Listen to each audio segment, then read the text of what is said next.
Hey, I'm Nick DeMatteo, and welcome to Season 5, Episode 14 of Music is Not a Genre, MxG. This is the last episode of this calendar year. I'm very excited for it. We're going to bring it out in style.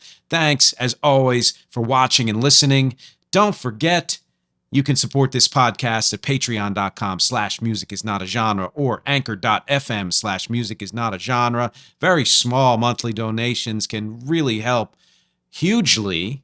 And I have some goals for next year for production for this that I'd really like to meet, and you could really help with that. The public hub is youtube.com/@musicisnotagenre. My website is nickdematteo.com. And my favorite site of all, please listen to and support my band Rec at recarea.bandcamp.com, where we just released a brand new album. It Wasn't Me. It's only about a week old. Cover songs, movie music, previously unreleased material, all fully remastered. It won't be on streaming services for the next few weeks, so Bandcamp's the only place you can get it. Please go there and check it out. Let's get to today's topic. The best Christmas album? There's no such thing. But yeah, that was my title. That was my dramatic reading of my title. Hope you enjoyed it. I'm also using a new selfie stick here, or whatever you call it, with the ring light. So if things look different, if the angle's slightly different, that's why. That stalwart of mine that I've used for 3 years finally broke and died, and there was nothing else I can do for it. So please welcome the new production team member here, Torjam, I think, selfie stick. I don't remember. So this is, yes, another holiday, and in particular Christmas episode. At the end of each calendar year, I have tended to do that, at least for the last 3 seasons. Next year, I think I might switch it up, do something a little different. But, I have a year to think about it. So we'll see what happens when we get there. And this year, I'm going to be doing a few things. I'm going to do a little genre hop through Christmas albums, some of my favorites, some notable ones, just quickly, because that's not what this particular episode is about, but it's a nice place to start. I am going to go through my little black book. For those of you who are just listening, I am pointing at one of those Case Logic CD cases because I'm trying to conserve space here. And I have so many CDs, even though I got rid of so many a few years ago, that I don't know where to put them all. And I don't want to throw them out. And I want to keep the artwork. So I have gotten rid of these here, or kept some of them, but the jewel cases, which I use for other purposes sometimes. And I'm just putting everything in this Case Logic. And the great thing is, the first thing I put in there were Christmas albums. So I'm going to be riffling through that. And then I'm going to mention some of my favorite Christmas albums and determine if maybe one of those is the best Christmas album ever. And I'm also going to go through some new things that are new to me, things that are new to this year, and talk about a couple of those songs and albums. And then finally, a little end mention of what I think are both the best and the worst Christmas songs, and I'll explain my reasoning when I get there. So let's get right into it. As a little overview, I read recently that the first ever rock and roll Christmas song, what do you think it is? No, it's not Run, Run, Rudolph. It's not Darlene Love. That was a few years later. Christmas Baby, Please Come Home, and the Phil Spector. It is not Jingle Bell Rock. Beaten by a couple of months, Jingle Bell Rock was It's Christmas Time, Pretty Baby by Elvis. It surprised me for so many reasons, but mainly because I didn't think Elvis got there first. I honestly thought all these years that it was Chuck Berry, because Chuck Berry was the first in so many things. And I have to be honest, that's actually, that album that comes from is actually a really good album. And I'm not the biggest Elvis fan in the world, but I enjoy the his Christmas album very much, and that song in particular, which I believe was an original, was considered the first released rock and roll Christmas song. And that kind of gets into a point that I will bring up a couple of times here, which is, for whatever reason, for me in particular, and I think for a lot of people, it's easier to get into cheesy music around the holidays. Or let's say music you particularly wouldn't normally listen to. Let's put it that way. Let's take the judgment out of it and say, oh, there's a certain kind of music that you might think is just not interesting to you, or you've heard so much of it before, but then when Christmas time comes, all of a sudden, all bets are off, right? And that to me, for me, is that Elvis album. Absolutely. Uh, there have been a ton of rock Christmas albums and songs since then. Some of the ones in no particular order, Phil Spector's, which was a revelation when it came out. We all know Phil Spector's history, but we have to give props to the artists on that album for killing it. Again, Darlene Love. Beach Boys did stuff. I just threw in here for fun, I think recently, last year or two, Judas Priest's Rob Halford put out a Christmas album that sounds like, vintage Judas Priest, honestly. And if we want to throw that in here, I guess you'd call this more alt than rock, but who cares? Because genres, suck. Weezer's Christmas album is a lot to me like Weezer's covers album, which is, they're not bad. Now, that said, I think the Christmas album's better than the covers album because it sounds more like Weezer. So they take these songs and interpret them in a Weezer way. And I think listening to all of those songs back to back gets to be a little bit much. But that's just because I have this kind of love-hate thing with Weezer, And believe me, this is not what this episode is about. So I'm just doing like an overview like this and just naming a few things. Before I get more into the alt thing, of which I haven't listed much, I have to make mention, and I may have mentioned this before, of two things. One is the Beach Boys song, "Ooh, Merry Christmas Time, Christmas comes this time each year." I love that song, but it always makes me laugh because that's such a self-evident line. Christmas comes this time each year. I think that's what it is. Yeah, this time is... It's kind of funny to me. Think about it. Then the Beatles never officially put out a Christmas song as a single or a Christmas album. But every year for their fans, for I believe 8 years in a row, I want to say it was 62 through 70 or 62 through 69, those 8 years, they released for their fans one of those floppy like fan 45s, I believe it was. I think so. I don't have all the details here. But one year I listened to all of them back to back in sequential order, chronological order. I think I found them on YouTube. Somebody put them all together. And wow, talk about a trip. Talk about going from that kind of early rock and roll sound, of a somewhat innocent sound, but with a lot of energy, to more and more complex and then just completely out there. It is absolutely a trip worth taking.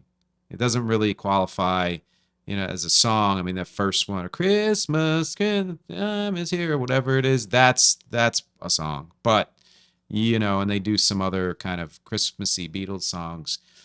But the trip itself is just wild. Note there. Okay, so I'm going to mention a very special Christmas. Volumes 1 and 2, because there were 2 put out, and it was all kind of alt stars in the late 80s, early 90s. I don't know much about the second one. I looked through it, and it doesn't seem like it was quite as kicking as the first one. But that first one is a classic to me, and I think the hell with this. I'm going to break out my black book now because I think I have that here. And you're going to see me probably put some, here it is, some glasses on so I can read this shit. And here it is. So let me show it to you. Oh, this is a very special Christmas 3. So I think I have a very special Christmas 2 on what's it called? On cassette. And so I didn't take that out. But this is an interesting one. Jeez. So this was 97. The first one was what? 90, I think? 89, 90. And then 92 was the second one. 97 is this one. And this has Sting, Smashing Pumpkins, Natalie Merchant. So these are like 90s. And no doubt, Sheryl Crow, Blues Traveler, Enya, Hootie, Chris Cornell, Mary J. Blige. It's actually a pretty nice mix of things. And then an old guard, Steve Winwood, Tracy Chapman, Patti Smith. So I don't have the first one, but that first one I absolutely loved. And my special, mix that I talked about last year in the Christmas episode has several songs from that album. Just look for a Very Special Christmas 1. Again, 89 or 90, I believe.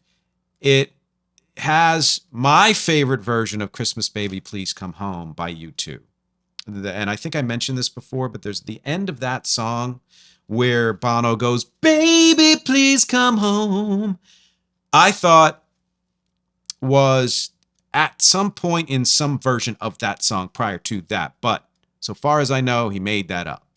And I find that to be classic. I find that version to be classic.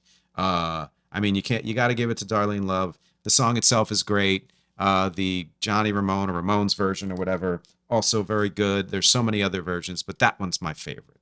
So I had to mention this album. Let's go through this book because I'm going to be mentioning some other things. Jazz Christmas albums are some of my favorites, whether it's vocal jazz like Tony Bennett, or instrumental jazz like John Pizzarelli or Dave Brubeck. I have those here. I have a Dave Brubeck Christmas, which I think is awesome. I have Joy. That's classical. Is another genre that I do have some history in because I went to music. I went to school for music and I studied it and I played it on the piano and I sang some of it, etc. But it was never my all-time favorite or the top for me in many ways. But I've always loved it. I've always appreciated it, and I certainly appreciate it more around the holidays. I mean, that's just true. We have here. Let's see. I'm looking through. There's Patrick Stewart's The Christmas Carol. And yeah, A Merry Jazzmas was something I was going to mention because it's the first ever Christmas CD that I bought. And I don't recall what year it is, but take a look at that. For those of you who can't, I apologize if you can't see. It looks like this was released in 92. So, yeah. And it was... again, the first jazz collection of Christmas songs that I bought, and I haven't looked back. I mean, every year I'm going to put on some kind of a jazz Christmas mix at some point. Usually I prefer the instrumental ones, unless it's somebody who just kills it. And we're kind of swinging over into that, which is Ella, and I'm going to mention Ella's later. Tony Bennett, I mentioned. Here's the John Pizzarelli one, Let's Share Christmas. I always really, really enjoyed. If you're talking about soul, you have to give props to Smokey Robinson and the Miracles, which I have. James Brown here, which I've got to show you this, Funky Christmas. Oh my God. I mean, that might be my top one just because it's so unexpected as far as soul. And I said Stevie Wonder, Jackson 5 we have, and there's so many other great soul Christmas albums. I mean, Someday at Christmas, Stevie Wonder, like I mentioned. And then you've got kind of the weird ones, like Run DMC's song, Christmas in Hollis. You've got this one here, Esquivel, Merry Christmas from the Space Age Bachelor Pad. If you don't know Esquivel, I believe I mentioned him in a previous episode of Christmas and maybe one other episode. You have to look up Esquivel. I'm only going to say that at least twice more. You have to look up Esquivel. You have to look up Esquivel. Esquivel. Because it's like lounge music, instrumental usually with some vocals in there. That's just trippy, and it is very space age. It's weird. And it's weird in a way you wouldn't expect things to be weird from that time, So why don't I just get straight into the kind of the meat here, and that is, what are my favorite Christmas albums? It's not easy because again, I'm more prone to liking Christmas music and music this time of year for this time of year than any other time of year. It's just that kind of festive feeling. And why not? And it opens me up to being even more forgiving when it comes to certain kinds of music and all of that stuff. So I'm just going to mention these in no particular order other than what I wrote down. And that is, here we go. number one, and these are candidates for the best Christmas album ever. One of you may believe that one of these is the best Christmas album ever, or I may not mention anything anywhere near that. The one that's your favorite, and that's okay too. You know, or in fact, I'd like to know. Comment, tell me what your favorite Christmas or other holiday time songs are or albums are, because I'm going to be doing that, you know, and I'm going to pass judgment. I'm going to make a judgment call. Ella wishes you a swinging Christmas. I mean, I'm going to mention one line. It's in the bag. If you know this album, you know what song that comes from, and you know why that's just one reason it makes this entire album awesome. I mean, Ella is awesome. You know, when I heard her do a Cream song earlier this year, it was like, oh, so she could do anything, you know, and could make it her own. And of course, but you know, you need to be reminded of that with a lot of people, legends, and people that you may not know their whole catalog. You know, Ella Wishes You a Swinging Christmas, 1960, absolutely incredible. Lou Rawls, I mentioned last year, it got me on a kind of a tangent with some great results this past year. I think it was last year. Lou Rawls, Merry Christmas, Ho Ho Ho. Why, right? And I'll just briefly go over it again, because again, like I said, I dedicated an episode to this. It's you don't you say, okay, Lou Rawls, good singer, fine. You know, some of the You'll Never Find and some of his 60s stuff, but that's it. But then you listen to this album and you're like, it would have been great to see him live because he just blows you away. And this album is so Lou Rawls, but such good songs.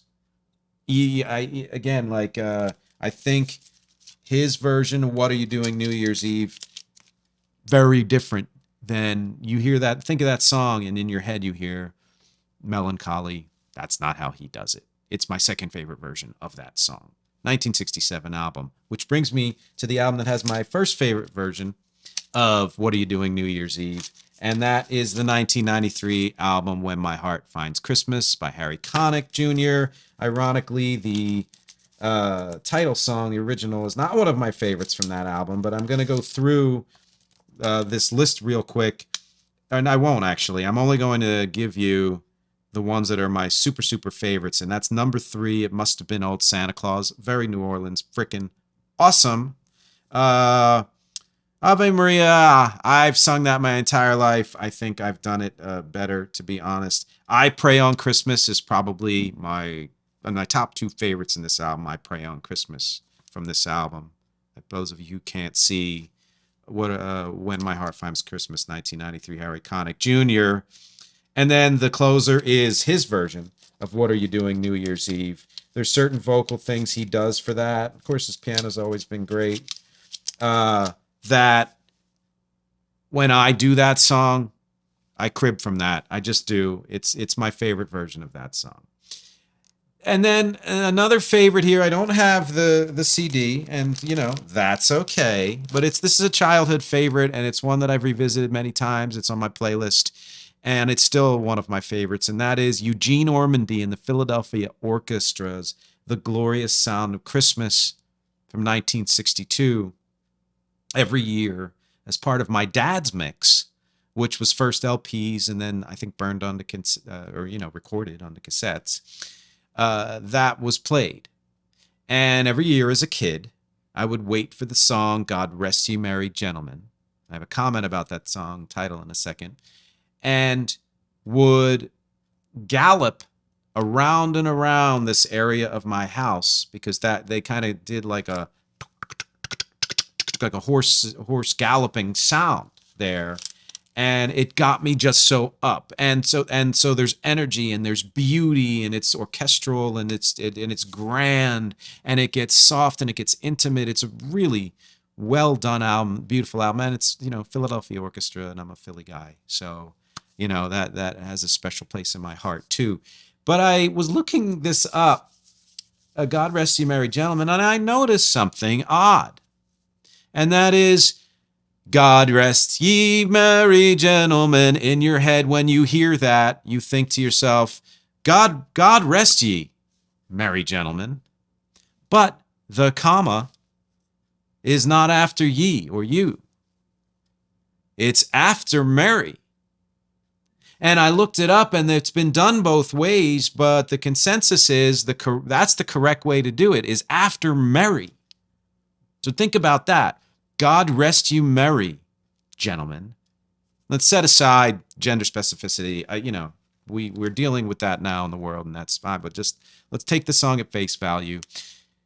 God rest you merry means, kind of relax and be merry. Keep yourself merry. My hope, my prayer to you is that you can be happy, gentlemen. So it's not a song about merry gentlemen. It's about wishing that these gentlemen, these people, are merry. I don't know why that blew me away. I don't know. Whatever.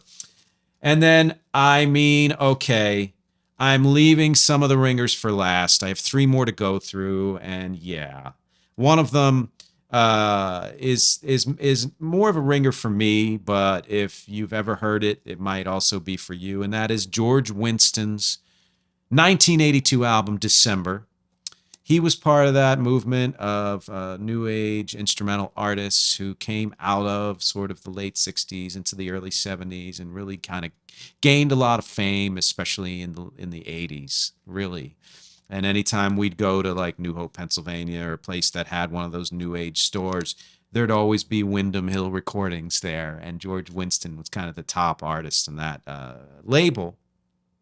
That album, December, is my favorite of his. And there are several great albums that he's put out. And every song on there is absolutely beautiful. And it's one of those albums where it doesn't matter when I hear it, what time of year I hear it, which song from the album I hear, it always both makes me happy and relaxes me. And there's a version of Carol of the Bells on that album that I'm going to reference later when I talk about another topic. It's no spoilers here. But I think start with that. Start with George Winston, December, Carol of the Bells, and tell me what you think of his arrangement, his interpretation, and how many different changes it goes through, and just the beauty and haunting nature of it and energy of it, all packed into that song. The rest of the album's like that too. Which brings me to the last 2 on my favorites list. And man, talk about, I'd hate to see these 2 in the, Super Bowl or World Series.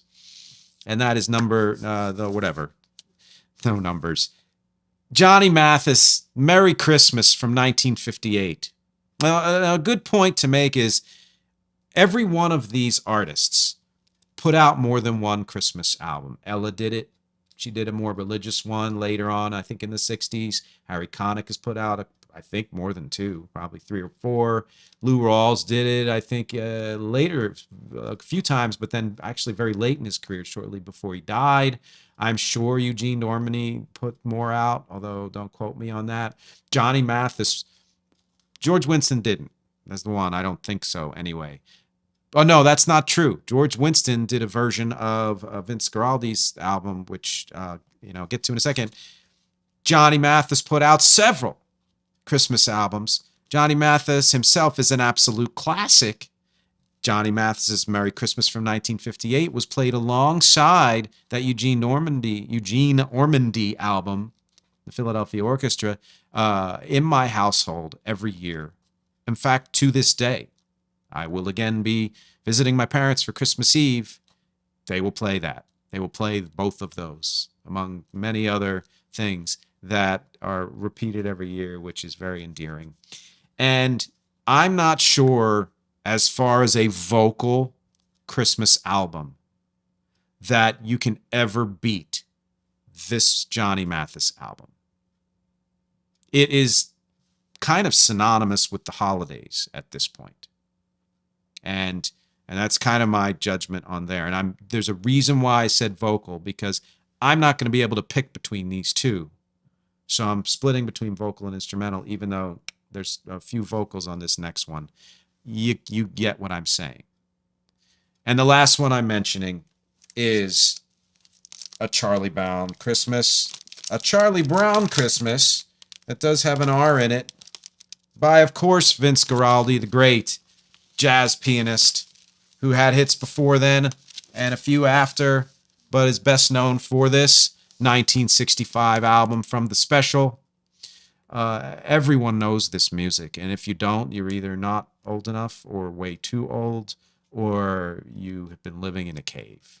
I may think maybe even more so than the Johnny Mathis album that people know this music.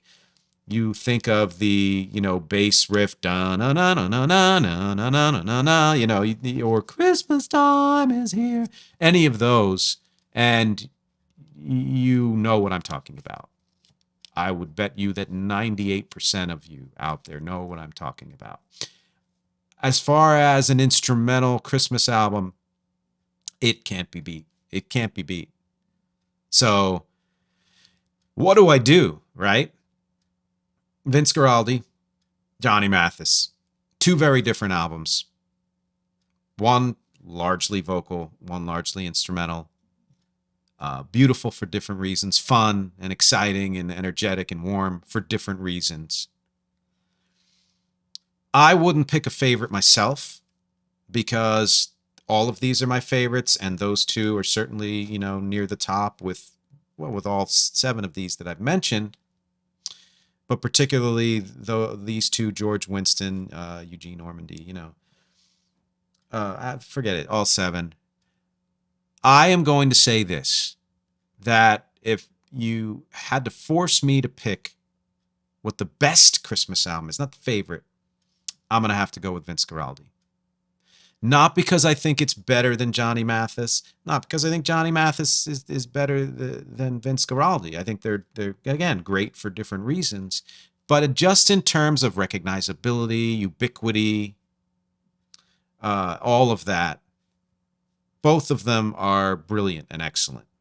But I'm going to give the edge to Vince Guaraldi, and I want to hear your opinion on this. I have just made the grandest announcement in 2022, which is the best Christmas album ever in history is Vince Guaraldi's Charlie Brown Christmas from 1965. What do you think? Or if, you talk to my South Philly relatives, a Charlie Brown Christmas. I want to know what you think about that. I'm going to get to something really fun in a second, but let me it's all fun to me, but let me do this real quick. I'm going to put my little big black book down. For those of you who can't see, you didn't miss anything. There are a couple new things. I think that I'm obsessed with always keeping in touch with things. I try to absorb a certain amount of new music every year. It's somewhat arbitrary, but I try to spread the net kind of wide. And that is true for Christmas songs as well. So I was listening to, Mix somewhere, and I heard an instrumental version of Mariah Carey's All I Want for Christmas Is You. An instant classic, still a classic. This instrumental version had this beautiful trumpet or whatever, and the trumpet sounded recognizable. And I said to myself, it sounds like Herb Alpert. But Herb Alpert was like 60s, 70s, 80s. I think he even had a hit in the 80s. I know he worked past that, but we're talking about a song that's 30 years old almost. Is this something that he did, in the 90s or in the O's before he died or something like that? These are the questions going through my head. And then I looked it up and was blown away by a couple of things. One is he's not dead. He's 87 years old and still kicking it. And why do I know he's still kicking it? Because this is a brand new release, a new Herb Alpert Christmas song album, including his version of the Mariah Carey song. So look up Herb Alpert, All I Want for Christmas Is You. And if you like that kind of music, if you know who that is, or even if you just know the original song, I think you're going to enjoy it. Then we have another, this is going to be weird, and I'm going to say this to you. I have some friends in the band that I'm in who tend to like alternative music, etc., or progressive or hard rock or whatever. They both happen to really love Justin Bieber as well. And I know enough of Justin Bieber's hits to know that they're quality, etc. I'm not going to put him at the top of any of my lists, but I have respect. But that said, there have now been 2 Justin Bieber collab Christmas songs that I've enjoyed, that I've put on my playlist. And one is from a few years ago, The Drummer Boy. I forget what the exact title was. That might be it. His version of Little Drummer Boy with whoever he collaborated with on that. But then one from last year, which I just heard for the first time this year, Lonely Christmas. I was again like listening and like, this sounds familiar. And I actually really like this song, you know, and my wife was like, that's Justin Bieber. I'm like, oh, there you go again. So for whatever reason, the Christmas stuff that he does, it's like I said with Elvis, you know. Earth, Wind, and Fire's song September. Everybody, well, no, I won't say everybody knows, but a lot of people know it. Do you remember the 21st night? I'm not singing in key, September. Right. So I was listening to something, I think it was on TV, and I heard that song, but they said December. And I was like, wait a second. Did somebody redo this and put that in? Is that clever? Whatever. They did it in the late 70s. They just redid a version for their Christmas album and changed it to December, changed some of the lyrics.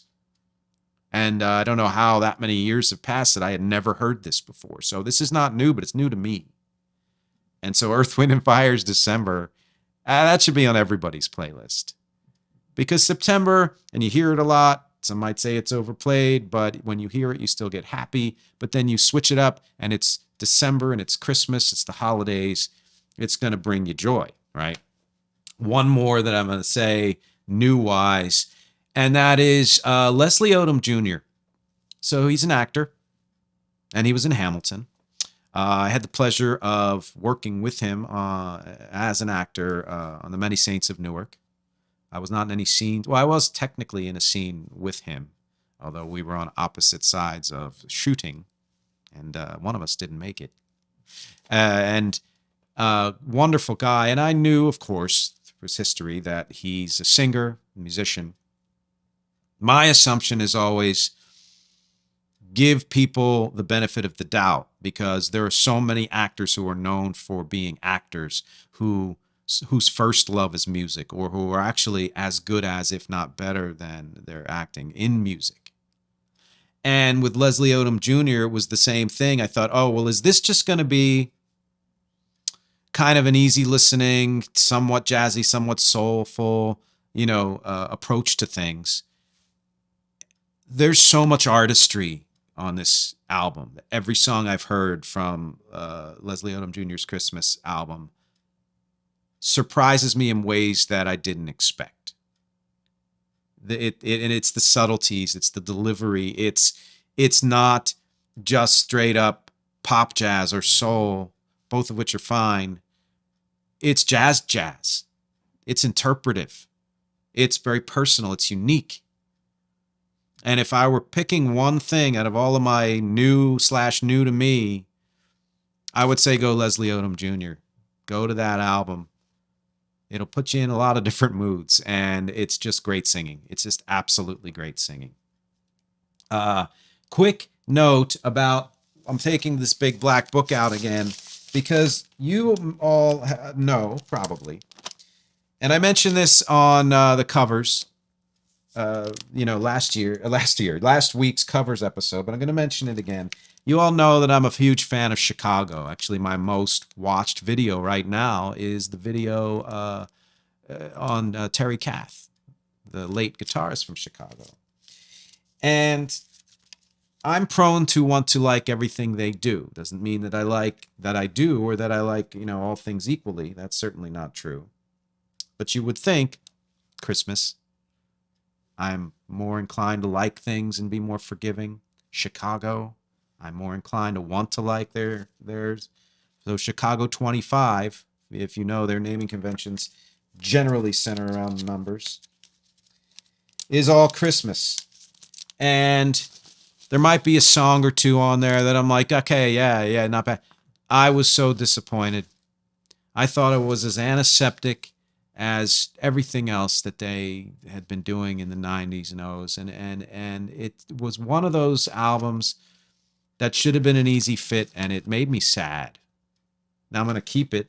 I'll revisit it and see maybe was I wrong. But I have to tell you, I was really disappointed. And I think it is because, like I said last week, it's really easy to get lazy interpreting well-known songs. And even though, in terms of their singing instrument, being a musician is hard, being a producer is hard. I'm not saying that the work itself is lazy, but the interpretations to me seemed uninspired.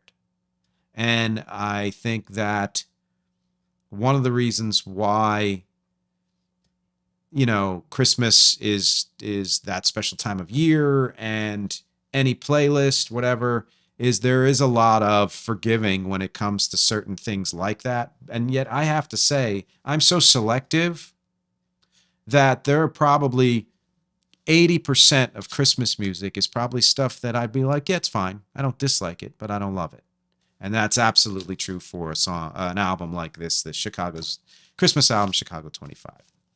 My current favorite song, for those of you who are asking, was probably my favorite song last year too, but I had the pleasure of performing it this year on a mini Christmas concert online just this past week. And it's Donny Hathaway's This Christmas.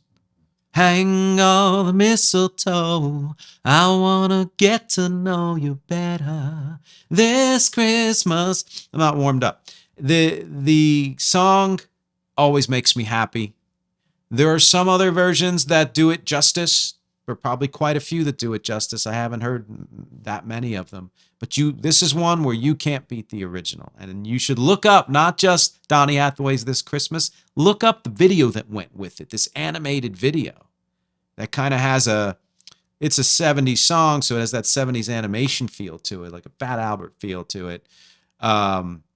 Amazing song, amazing singer. It's such a cool video. I may, if I have time, include a live version of that here at the end of this. I haven't decided yet. It is the holiday season, and there's so many things to do. If I don't, maybe one day I will record it well enough to be included somewhere. But just know that that's my current favorite Christmas song, is Donny Hathaway's This Christmas. Which brings me to the last part of this episode, and that is another grand pronouncement. And it's about songs. This time, not about albums. That's why I left it for last. And that is, I'm going to name two songs, as I teased. One, I think, is the absolute worst Christmas song. And one is the absolute best. Not because it's the worst song ever written, Christmas-wise, or the best song ever written. That's not why.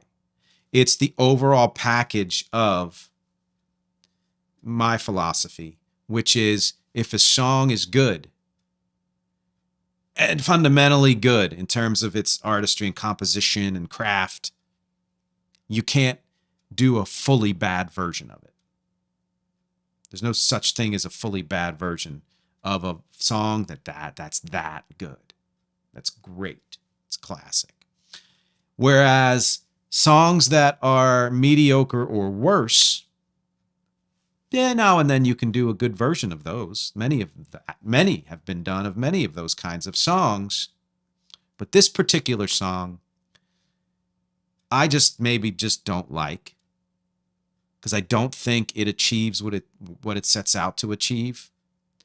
I find it plodding.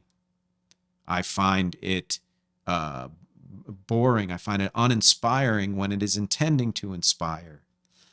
And I have never heard one single good version of this song. Never. Not if that was torn up and made into like punk. Not if it was a frickin' instrumental version, even without the treacly lyrics. And that is the song, Do You Hear What I Hear? There's something about just saying the title that actually makes me a little queasy. I don't know how to explain it other than I have literally never heard a good version of this. My dad used to do it live I used to have to sing it with him in these big Christmas shows we did when I was a kid. Didn't even like those versions. And that's my grand pronouncement. Somebody were to ask me or you, what's the worst Christmas song in the world? I'm going with Do You Hear What I Hear? It's 50 times worse than Grandma Got Run Over by a Reindeer. That's a classic compared to this. And I do like that song. But there is no bad version. Going back to the George Winston album, I mentioned this song, of Carol of the Bells. I've heard weird electronic versions. I've heard in heavy metal versions. I've heard the classic versions. I've heard versions with vocals, versions without vocals and lyrics. I've never heard a version of Carol of the Bells that I have flat out said, I can't take this, or this is bad, or this is unlistenable. And that's why, because listen, there are so many great songs, Christmas, Chestnuts Roasting in the Open Fire, and all the classic Christmas songs, even All I Want for Christmas Is You, Christmas Baby Please Come Home. So many of these that have been covered. But even for those, you're going to find a version that's like, it's okay. It's not great. I can turn that off. They're not doing anything interesting with it. There's something about Carol of the Bells that it doesn't matter who does it, how amazing the performance is, how average the performance is. I've never heard a bad version of Carol of the Bells. So those are my grand pronouncements. Best Christmas album ever, Vince Guaraldi. Close second, Johnny Mathis. Worst Christmas song ever, Do You Hear What I Hear? Best Christmas song ever, for the reasons I said, Carol of the Bells. I don't know if you agree or disagree, but I'd like to, so please comment. Let me know what you think. And apologies to everybody out there who doesn't celebrate Christmas or who doesn't like Christmas music, although I have to have a serious talk to you. Whether you are into the holidays or religious or not, I'm not particularly religious, but I am into the holidays. If there is no Christmas song that you like, or holiday song, let's say, or holiday time song or winter song, I'm going to have a talk with you. But otherwise, and including you, please let me know what you agree with, disagree with, liked or disliked, because as always, my objectives here are music, conversation, and connection. Thank you. And I will see you next year with a new Beatles episode. Take care.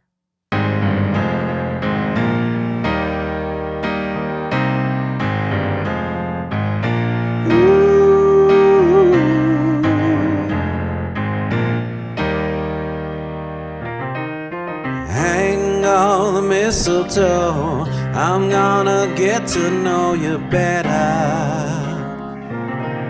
this Christmas. And as we trim the tree, how much fun it's gonna be together.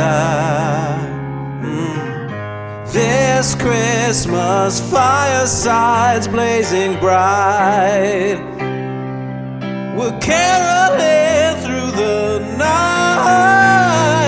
And this Christmas will be a very special Christmas for me. Yeah.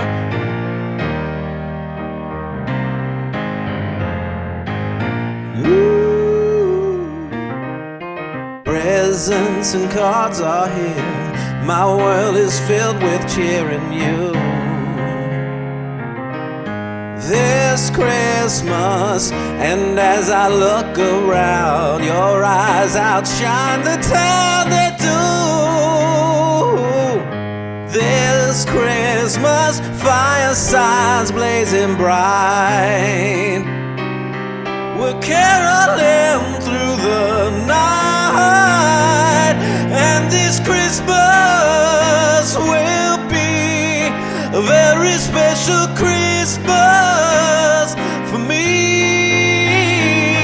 Yeah. Shake a hand now.